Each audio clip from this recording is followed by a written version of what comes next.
So this is a video on how to package an oversized desktop. And before I get too far into this, I do want to point out that I am technically exceeding the limits of some of the packaging materials, mostly the bubble wrap. This particular bubble wrap is Uline's 1/2-inch industrial bubble wrap, but it's really right on that line where it probably shouldn't be used. Probably something more durable should be used. But I have shipped large desktops this way several times now. This is a Dell Precision T7400 and in its current configuration weighs 53 pounds. Now, one consideration you do need to make when packaging larger desktops and high performance desktops is the video cards. The more professional, established like system builder companies, when they're dealing with systems that have larger or longer video cards, they have these expanding foam packs that they insert inside the case to protect the video card from getting jostled. I don't have any good recommendations for an average person like you or me on what you would want to use for that. If you're lucky, like in this particular system, this system has supports to kind of help protect the video card.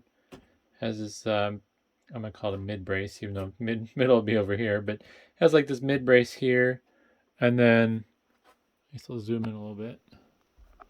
It has some locking tabs in the back for larger video cards that have an extended bracket to kind of help the video card stay in position. I would say though, if you're shipping a computer with a double slot video card, try to take some consideration for the fact that it's going to get potentially jostled in shipping if the box gets beat up too aggressively. So I'm going to put this cover back on now. And when wrapping this, I use my 24-inch bubble wrap. But the problem is the PC itself is slightly bigger than the bubble wrap, so there's going to be some exposed edges. I'll take a tape measure here to show how big this is. So top to bottom, about 22.5, and then front to back, we're also looking at about 21.5. So it's not quite square, but it's pretty close. And what I'm going to do, just to make it easier to wrap, because you got this weird curved front that protrudes, and then you got the little locking point for the case release, is I'm going to rotate this case. Try to rotate this case. And I'm going to do it with the sides that have the least amount of odd protrusions and shapes. This is just going to allow for a better wrap. One thing that makes this tricky, since this is so heavy, and I got a tripod in the way, is the bubbles will tend to pop under the weight of the unit. And that's kind of why you're at that borderline of where you're exceeding the limitations of the packaging material with these larger PCs. Alright, I think we have it lined up fine. This thing is definitely not light. Once you get it wrapped more around, the distribution of weight will kind of help protect the bubbles, along with obviously the PC.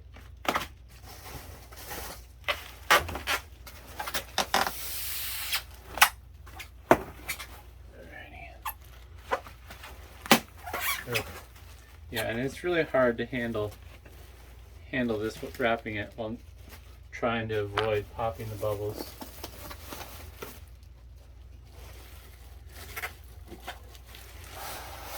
Trying to not hit the tripod doesn't help though, in my case, since I'm doing this on camera. So if I wasn't trying to not bash the tripod with my elbow or my knee, I'd be able to lift up the case a little bit better and then get some of the weight off the bubble wrap. I think I'm just going to pause. You don't need to see me wrap this. There's no benefit from that, so I'm just going to pause and move the tripod out of the way. Alright, so I got my 4 layers of bubble wrap on this, and I'm just going to put an arrow pointing to the front. That's a really terrible looking arrow, but yeah. So now that it's been wrapped all the way around, as you'll see, there's currently no protection on the front. So the next step is going to be to make some protection for that portion. Make a little measurement here. So it's 21 by 8. I could use some of my 24-inch bubble wrap.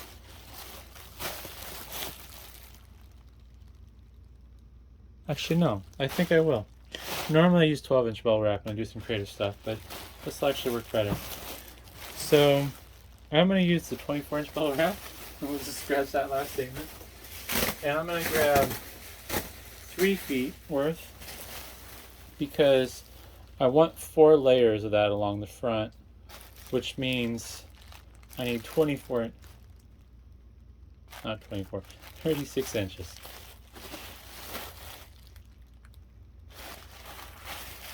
Anyways, so if I have that, I will zoom back up actually, get on a little higher. So I have that strip, and what I'm going to do is I'm going to fold it in half twice, and that gives me good coverage for the front, which I will tape over the front now. And this is going to be tricky. Everything's trickier when you're trying to record. I think that'll be a good enough angle to show what I'm doing.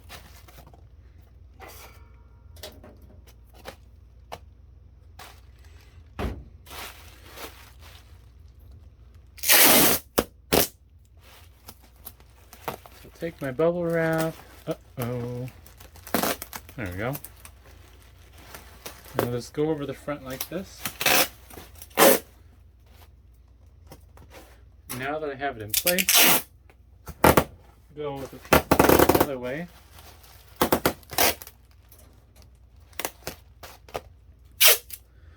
Now the only problem with this is kind of loose and sloppy, but we'll fix that with the next step. Technically the step after the next step, I guess, because still got to protect the back. And this is going to be the same deal. I guess we'll keep that angle. Let me zoom in a little.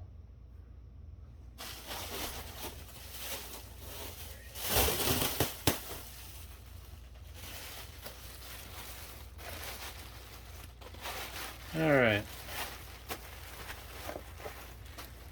Alright, same deal. 3 feet of 24-inch bubble wrap folded in half twice.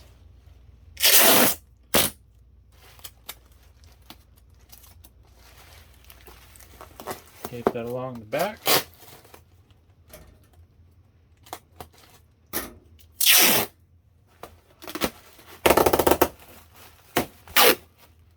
And there we go.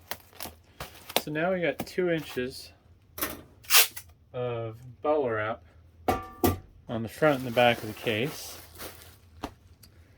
And the next step is going to be wrapping it with pallet wrap.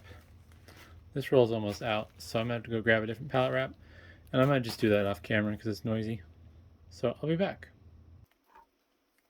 Okay, well, this has been wrapped now. Here's my new roll. One problem when wrapping larger objects is, as far as I know at least, this stuff only comes in like 18 inches. Maybe you can get it wider if you special order it from somewhere, but I've never seen it any wider than 18. So when you wrap a large item like this, what I tend to do, especially if it's heavy, is I'll wrap it one way, and I'll wrap it the other way, and there'll be some exposed portion where the wrap doesn't cover. So what I will do then is I will go, basically I'll stand it up like this, and then I'll go over these edges with the wrap as well, and that kind of ties it all together. And in this case, the wrap is especially necessary because of what we had to do to protect the front and the back by taping on those folded up pieces of bubble wrap. So now everything's going to be kind of held together a little more tightly. The next dilemma with these bigger desktops is you need to use a double wall box.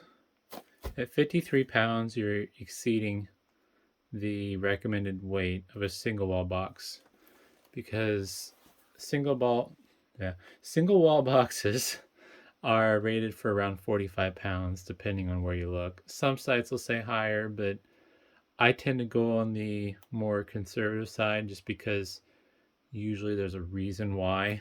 Some of the carriers have lower numbers for their weight limits. And especially once you get into bigger boxes, it makes a difference because the box doesn't just have to support the weight of the item, it has to support the weight of itself.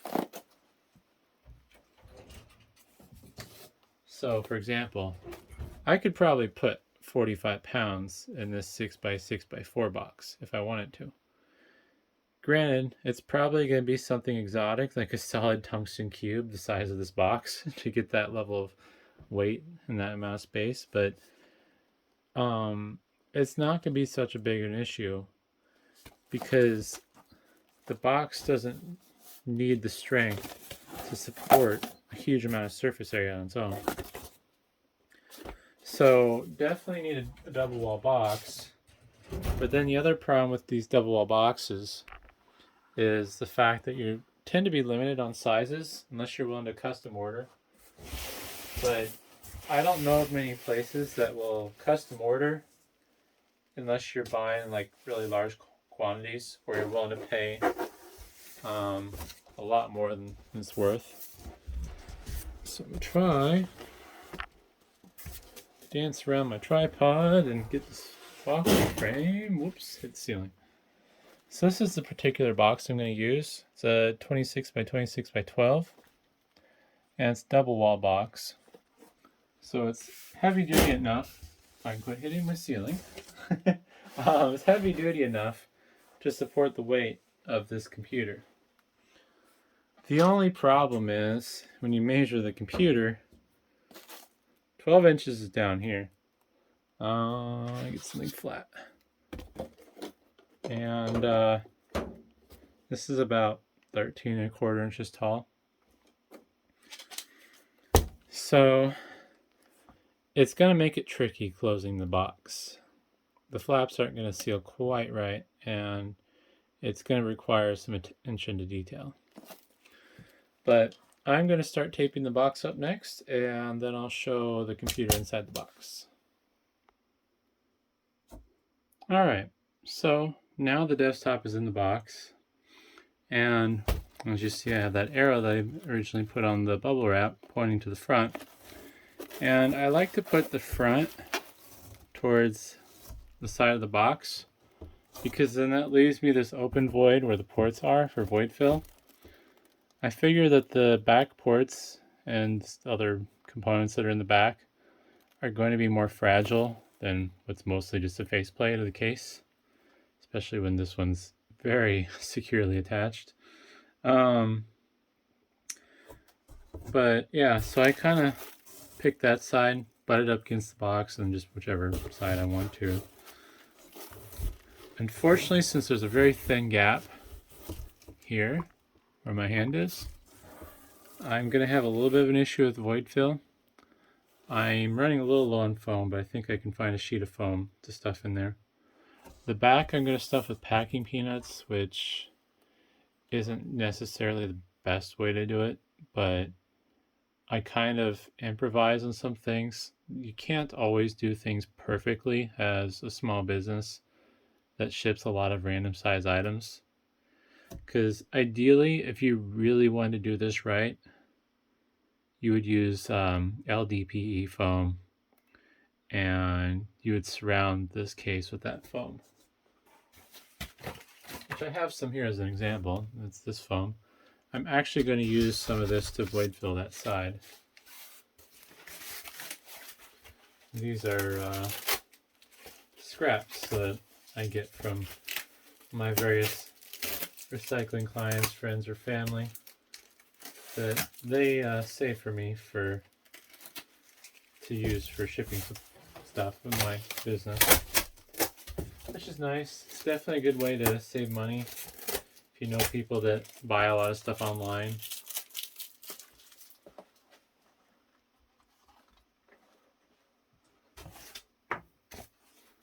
Let's see here.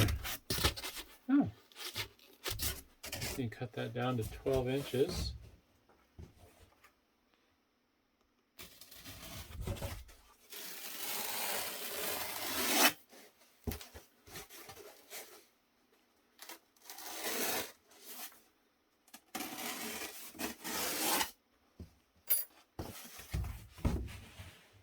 That'll work.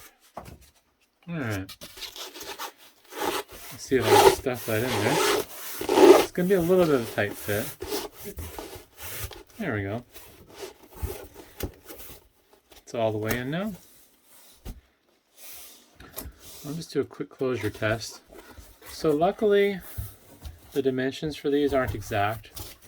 Like, you're not going to take your micrometer out and be like, oh yeah, this box is exactly 12 inches tall on the inside. So I will get a little bit of wiggle room. Actually, this is going to close better than I was expecting it to.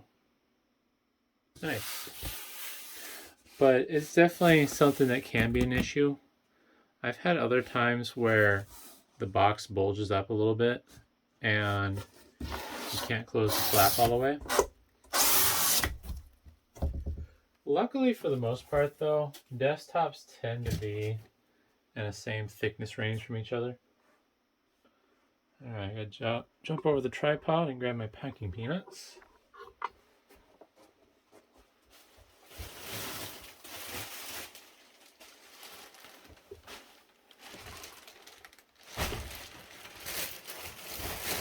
And like with any time you're using packing peanuts, you want to make sure that you're packing them in nice and tight.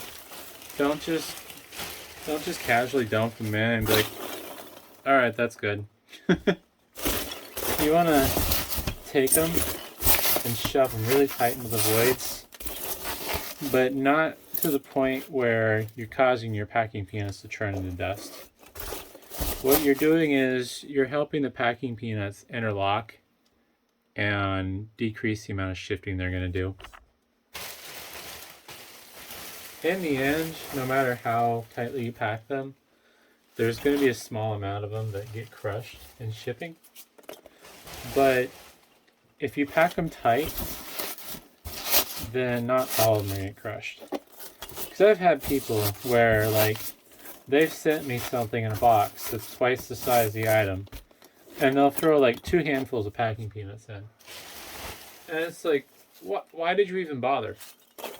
And then when I get the item, it's usually busted up, or the packing peanuts are all crushed into dust, and it's like, just, if you're that cheap, save yourself the money and don't use them at all.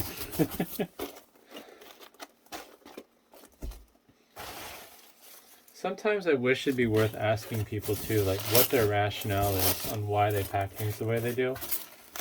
Because it's really hard to tell, like, is the person incompetent, or are they a cheapskate, or do they just not care?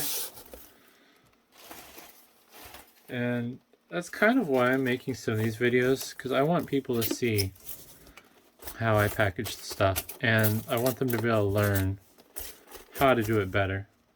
Like, this by no means is the best. Honestly, this video I'm not doing the best on either, since I don't script these. I just kind of do them. This item here that I'm packaging, this is something I actually sold. So it's not like I'm doing this as a demonstration and then I'm going to cut everything apart and, you know, put it back in its individual components. Alright, well, I'm a little concerned that I don't have quite enough packing peanuts in here. It gets a little trickier when your item is it meets like some of the dimensions of the box before void fill, because there's no give. Like if I put any packing peanuts on here, all they're going to do is create a void where other stuff can shift around. So I have to try to keep this area clear, but I also have to get all these edges packed in tightly enough where stuff's not going to shift.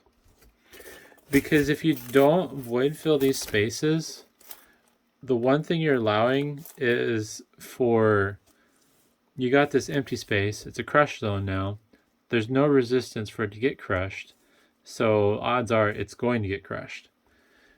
Now granted, this packing peanut's not going to be able to support 53 pounds, but it's kind of a better than nothing situation, because if there's nothing there, you're guaranteed that that corner is going to get crushed in a little because there's nothing behind it to help reinforce it.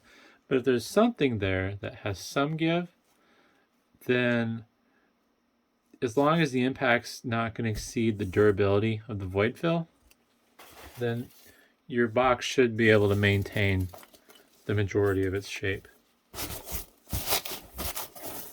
Like I said, this isn't the best video that I've done, and this isn't the ideal way to package it. The ideal way would be the nice LDPE foam, but I can't afford that with my business, and I'm guessing most people can't that are doing this on a small scale, because the cost per, I guess, cubic foot would be the best way to measure it on LDPE foam is very high. So I'm gonna tape this up now and then I'll be back.